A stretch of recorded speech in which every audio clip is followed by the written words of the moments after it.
5 category होती है badminton में, ऑफ कोर्स आप लोगों को पता ही होगा, बट पांचों की पांचों जब डोमिनेट की जाए एक पर्टिकुलर कंट्री से, उस कंट्री का नाम होता है चाइना। आज खत्म हुआ है हांगकांग ओपन अभी, और मैं इसको रिकॉर्ड कर रहा हूँ। पहली मैच जो मैं अब आपसे डिस्कस करना चाहता हूँ वो है Li Shifeng versus Sen Lakshya, straight two set win. Next है वोंग जी वर्सेस हान्यू, straight two set win. Next is लियोंग वोंग वर्सेस साची, थर्ड सेट में जाके जीते। भाई लियोंग वोंग देखो कितने टाइम बाद जीते हैं, एंड भाई वो उस लेवल पे परफॉर्म तक नहीं कर रहे थे, स्टिल वो जीते हैं साची के सामने। वो जीत गए थर्ड सेट के अंदर। नेक्स्ट है जिया जेंग versus Iwanaga Nakanishi. Iwanaga Nakanishi world championship bronze medalist, उन्होंने कल जिनको बीट किया है नाम, ठीक है, हिरोकामी होबारा, उन्होंने लियू टेन को बीट किया था, ठीक है, और उनको फाइनल में जिया जेंग लोगों ने बीट किया। स्ट्रेट टू सेट्स, भाई चांस भी नहीं दिया गेम में वापस आने का। नेक्स्ट है दोनों के दोनों मिक्स डबल्स पेयर, हमेशा मैं बोलता हूँ ना मिक्स डबल्स में तो डोमिनेशन चाइना का रहता ही है। Feng Wang versus Guo Chen, straight to win. देखो पांचों की पांच कैटेगरी चाइना ने जीत ली है यहाँ पे, पांचों की पांचों कैटेगरी में डोमिनेशन के साथ जीता है, ठीक है, कि भाई सामने वाले को ऐसा है कि भाई आप लोग बैडमिंटन, हाँ ठीक है यार ऐसा जीता है, ठीक है, कि सीख के आओ, ऐसा मतलब बोल रहे हो ना कि सीख के आओ भाई बैडमिंटन हमारे लेवल पे आना है। तो एक चीज़ मैं आपको बताता हूँ ये पूरा डिफरेंस क्या है। मैं यहाँ पे आपको है ना दो डिफरेंस दिखा देता हूँ, ये है चाइनीज़ बैडमिंटन, ठीक है, और ये है वर्ल्ड बैडमिंटन। मैं डिफरेंस बता देता हूँ यहाँ पे। कुछ टाइम ऐसा आया था, अभी भी टाइम है, जहाँ पे मलेशियन मेंस डबल्स है ना वो भाई डोमिनेट कर रहा है, मतलब बढ़ रहा है भाई, अच्छे खासे आगे बढ़ रहा है। कुछ टाइम था जब है ना इंडोनेशिया के प्लेयर्स थे ना मेंस डबल्स के, वो आगे बढ़ रहे थे। वुमेन्स डबल्स के अंदर भी दो तीन टीम थी, वो भी आगे बढ़ रहे थे। कुछ टाइम था जैसे हम बोले ना कि मैन सिंगल्स के अंदर एंडरसन टॉनसन, विक्टर एक्सेल्सन, तो कुछ प्लेयर्स ऐसे गए, कुछ दूसरे कंट्रीज के गए, गिने चुने अलग अलग कंट्रीज के, ली चोंग वई, ऐसे ऐसे प्लेयर्स है ना, केंटो मोमोटा जापान से, श्रीकांत किदामी इंडिया से, ऐसे प्लेयर धीरे धीरे राइज करना शुरू हुए, ठीक है। वुमेन सिंगल्स की बात की जाए तो दूसरी कंट्रीज के प्लेयर्स भी हैं, धीरे धीरे राइज करना शुरू हुआ। बट आपने ये चीज़ नोटिस की होगी, किसी भी कंट्री के पास चार पांच ऐसे प्लेयर नहीं है जो टॉप में आके खड़े हो जाए, ठीक है, चार पांच प्लेयर्स, ठीक है, टॉप फाइव टॉप थ्री के आसपास आके पहुंच जाए, किसी भी कंट्री के पास कभी भी नहीं रहा है। हुआ होगा तो आप कमेंट बॉक्स में बताना जरूर, मेरे ध्यान में तो उतना ज़्यादा है नहीं, ठीक है। आप ये चीज़ नोटिस करोगे कि विक्टर एक्सेल्सन थे, एंडरसन टॉनसन थे, फिर डेनमार्क में men singles Srikanth Kidambi, Pranav H Parupalli Kashyap. But क्या ये तीनों टॉप 10 में हमेशा रहते थे? नहीं। ये चीज़ आपको हमेशा दिखेगी, बहुत कंट्रीज के साथ दिखेगी। Kento Momota perfect example.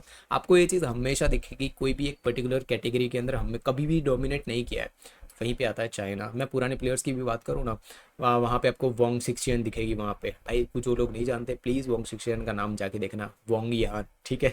भाई ऐसे मैं नाम देख सकता हूँ, चेन यूफी, ऐसे कितने नाम दे सकता हूँ जिन्होंने वर्ल्ड बैडमिंटन को भाई एक साथ, ऐसा नहीं है कि अलग अलग डेकेड्स में, जैसे फॉर एन एग्जांपल मैं बात करूँ ना कि ली चोंगवी का टाइम अलग था, देन उसके बाद ली सीजा का टाइम अलग था, तो सबका टाइम अलग थे, एक साथ तो किसी ने डोमिनेट नहीं किया है।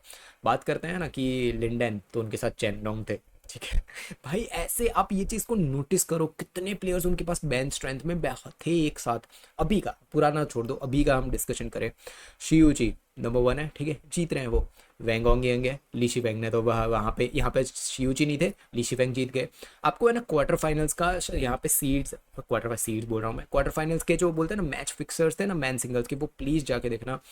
एक भी चाइना का प्लेयर नहीं है, सिर्फ लीशी फेंग को छोड़ के कोई नहीं था। वहां से ली शिफेंग फाइनल में गए और पहुंच के जीत गए। यहाँ पे कितने स्ट्रांग होंगे ली शिफेंग, ये चीज़ नोटिस करो, कितने ज़्यादा इनकी स्ट्रेंथ है भाई। यही सबसे बड़ा डिफरेंस मुझे दिखता है। बेंच स्ट्रेंथ का इश्यू बहुत बड़ा यहाँ पे हो चुका है। चाइना है ना, इनका जो जो चीज़ है ना वर्ल्ड बैडमिंटन और चाइनीज़ बैडमिंटन को डिफरेंट बनाता है वो है माइंडसेट उनका। उनको पता है कि भाई वो ऐसा नहीं करते कि भाई हमें 20 प्लेयर बनाना है, 20 एवरेज प्लेयर नहीं, वो 20 प्लेयर बनाते हैं जो टॉप लेवल पे जाके आए। 20 नहीं तो 10 तो होते ही हैं। करंट, हमेशा करंट, हर साल आते जाते हैं, ठीक है, हर साल आते जाते हैं। और गलती से पुराने प्लेयर्स वापस खेलने आ जाए ना, वो टूर्नामेंट लियोंग वोंग जैसे जीत के चला जाता है, समझ रहे हो।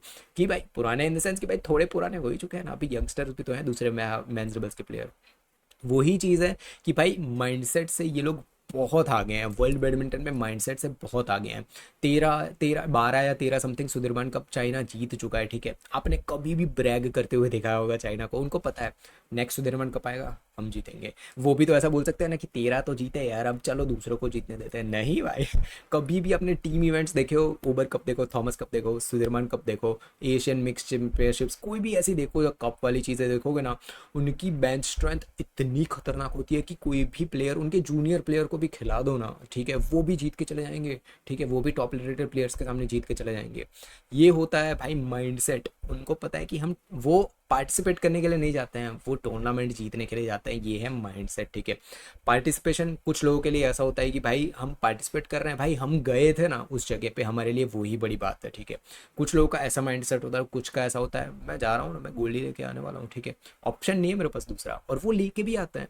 अपनी जो पोटेंशियल होता है ना उसको वो लोग प्रूव भी करते हैं। सो ये सबसे बड़ा मेजर डिफरेंस देखता हूँ मैं चाइनीज बैडमिंटन और वर्ल्ड बैडमिंटन के बीच में। मुझे सिर्फ एक रिक्वेस्ट है वर्ल्ड बैडमिंटन के सारे कंट्रीज जितने भी है सारों से एक रिक्वेस्ट है कि प्लीज़ यार एक बेंच स्ट्रेंथ बनाओ अपनी कंट्री के रिलेटेड। ऐसा नहीं चाहिए कि भाई कोई एक प्लेयर बना दिया और वो एक प्लेयर 10 साल से घिसा जा रहा है, भाई वो ही उन पे ही चले जा रहा है। जैसे हमारे पास भाई कितने साल हो गए, 10-12 साल जितने हो गए पीवी सिंधु पे, अभी भी हम लोग रिलाई कर रहे हैं, समझ रहे हो। मेरे अभी भी सोचो 2028 ओलंपिक्स आ रहा है, हमारे लिए यंगस्टर्स मेरे माइंड में होने चाहिए। मेरे माइंड में अभी भी पीवी है, ठीक है, अभी भी उनसे ही होप है मेरा कि भाई वो गोल्ड लेके आएगी, ठीक है। तो हमारे पास बेंच स्ट्रेंथ के नाम पे कुछ भी नहीं है, जीरो बेंच स्ट्रेंथ हमारे पास कुछ भी नहीं है, ठीक है। ये इसके बाद दूसरी कंट्रीज ले लो भाई, जोनाथन क्रिस्टी और भाई जो एंथोनी गिंटिंग थे, कितने सालों से वो लोग खेल रहे हैं, इतने सालों बाद अलवी फरहान आए हैं, इतने टाइम बाद अलवी फरहान यहाँ पे आए हैं। वुमेन सिंगल्स में देखो रचना क्विंटलॉन के बाद कोई एक ऐसा प्लेयर नहीं है जो टूर्नामेंट विन कर सके, समझ रहे हो। ऐसा नहीं परफॉर्मेंस तो सेमीज तक दे ही देते हैं, पर टूर्नामेंट विन कर सके। देखो यार एक प्लेयर जब भी पार्टिसिपेट कोई भी टूर्नामेंट करता है उसका मोटिव टूर्नामेंट जीतना ही होता है। किस प्लेयर का दुनिया में ऐसा होगा जिसका माइंडसेट ऐसा बनता हो कि हमने पार्टिसिपेट किया है ना उसी से हम खुश हैं, ठीक है, कोई नहीं होगा। सारे प्लेयर्स को वो टूर्नामेंट जीतनी होगी, बट टूर्नामेंट हम तब जीतेंगे जब माइंडसेट ऐसा होगा कि वो फाइनल है ना वो मेरा है, ठीक है। वो माइंडसेट जब बनना शुरू हो जाएगा तब जीत शुरू होगी। और भाई यहीं पे चाइना है ना डोमिनेट कर जाता है वर्ल्ड बैडमिंटन को, भाई एक के बाद एक के बाद एक। और मिक्स डबल्स तो भूल जाओ नेक्स्ट, भाई मुझे लगा था कि जेंग वांग के बाद है ना बॉय बोलते हैं ना वॉइड हो जाएगा और भाई ओपन अप हो जाएगा, मिक्स डबल्स है वो ओपन अप हो जाएगा, बहुत प्लेयर्स आएंगे भाई मिक्स डबल्स के अंदर, ये मेरे होप्स थे, ठीक है, कि और कंट्रीज है ना वो भी डोमिनेट करेगी। मीनवाइल चाइना भाई साहब, और नेक्स्ट वीक तो चाइना मास्टर्स है समझ रहे हो, तो उन्हीं के जगह है भाई, ये तो और खतरनाक हो जाने वाला है यहाँ पे। एक सिंपल चीज़ जो आज का फाइनल खत्म हुआ है ना सारे कैटेगरीज में चाइना जीती है, ठीक है। आप लोगों को लग रहा होगा कि भाई तारीफ तो बहुत हो गई, इसमें गलती का तो गलती कहीं पे भी नहीं है भाई, क्या निकालो भाई इन प्ले जीतते जा रहे हैं। जस्ट इमेजिन हाँ जितनी बेंच स्ट्रेंथ चाइना के पास है ना उसका 10% भी हमारे पास होता ना, हम लोग वर्ल्ड चैंपियन होते भाई, ठीक है। हमारे पास सिर्फ 10% होता। ये चीज़ मैं सीधा आ जाता हूँ साची के रिलेटेड। जस्ट इमेजिन करो अभी जब इंजर हुए थे साची, ठीक है, जब वो नहीं खेल पा रहे थे, मतलब नहीं थे कोर्ट में, कौन था हमारे पास यार कि जो जिसके बारे में हम सोचे। हम जैसे मैं कल बोल रहा था ना कि गोल्ड चाहिए, साची गोल्ड जीतेंगे, ये चीज़ मैंने कल भी बोली थी, परसों भी बोला था, ठीक है। ये चीज़ मेरे एक्सपेक्टेशन, क्योंकि उन्होंने परफॉर्म पहले कर रखा है, ठीक है, साची ने बहुत बार परफॉर्म कर रहा है, उसी वजह से मेरे उन पर ट्रस्ट आ रहा था।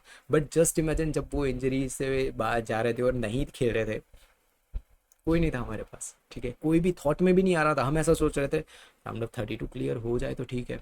हमारे पास कभी भी मिक्स डबल्स की पैर नहीं थी, वुमेंस डबल्स की पैर नहीं थी, मेंस डबल्स में साची के अलावा कोई नहीं है, वुमेन सिंगल्स में यंगस्टर ट्राई ज़रूर कर रहे हैं बट वो भी ऐसे प्रॉमिसिंग नहीं लग रहे हैं कि जीत ही जाएंगे। जैसे आंसियंग 17 ईयर्स की एज में पर जीतती थी ना, जैसे 17-18 ईयर्स की में, ऐसे कोई वुमेन सिंगल्स की नहीं है। मैन सिंगल्स के अंदर हमारे प्लेयर भाई साल में 6 महीने 8 महीने में कोई एक टूर्नामेंट आती है जिसमें ऐसा परफॉर्मेंस देते थे ना पूरी दुनिया भूल जाए, उनको भी पुराना सब कुछ भूल जाए, ऐसी परफॉर्मेंस दे देते हैं। बट वही एक दिन पूरी दुनिया को हरा दे इतना स्ट्रेंथ, दूसरे ही दिन उनकी गेम ही चेंज हो जाती है। ये इश्यू हमारे साथ चल रहा है और भाई ये हमारे इंडियन बैडमिंटन रहा और यही चीज़ मैं वर्ल्ड बैडमिंटन में भी देख रहा हूँ।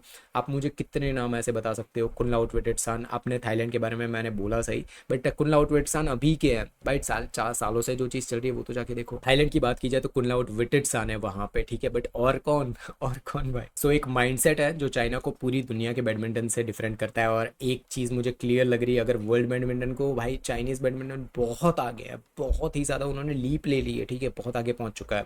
उनके आसपास पहुंचना है या फिर उनके आधे रास्ते तक भी वर्ल्ड बैडमिंटन को पहुंचना है ना, कि पूरी टीम, जैसे फॉर एन एग्जांपल हमारी पूरी टीम जा रही है ना, वुमेन सिंगल्स ले लो, मिक्स डबल्स ले लो, सारी टीम डोमिनेट करे, वो चीज़ सारे वर्ल्ड बैडमिंटन वाले प्लेयर, सारे तो नहीं बट जितने भी, कोई एक दो कंट्री भी ऐसा करना शुरू कर देना भाई तो मज़ा आएगा, आगे बैडमिंटन देखने में मज़ा आएगा।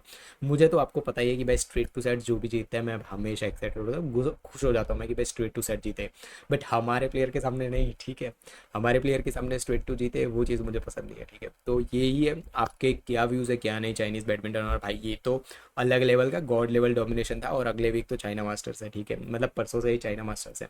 तो आपके कमेंट्स है, सब कुछ लिखो इस वीडियो के रिलेटेड कमेंट बॉक्स में, आपको क्या लग रहा है कि कौन सी कंट्री है जिसमें चांसेस हैं कि भाई इस लेवल पे क्या इसके आधे लेवल पे भी आ पाए। ये चीज़ आप कमेंट बॉक्स में लिखो। मिलेंगे नेक्स्ट वीडियो में, तो फिर बाय बाय, जय हिंद। मैंने बहुत टाइम पहले एक वीडियो बनाया था जिसमें एक फीमेल ट्रेनर्स होती है वो कैसे सिखा सकती है, एक प्रॉपर वुमेंस प्लेयर बना सकती है, इसके रिलेटेड प्रॉपर मैंने डिस्कशन किया था। तो यहाँ पे वीडियो दिख रहा होगा, वो क्लिक करो, आपको कुछ है ना इंपॉर्टेंट चीज़ें इस वीडियो में देखने मिलेगी। तो उस वीडियो में भी आपके कमेंट आ जाना चाहिए, इंपॉर्टेंट वीडियो था ये, वैसे बहुत टाइम पहले बनाया था मैंने, तो क्लिक करो इधर।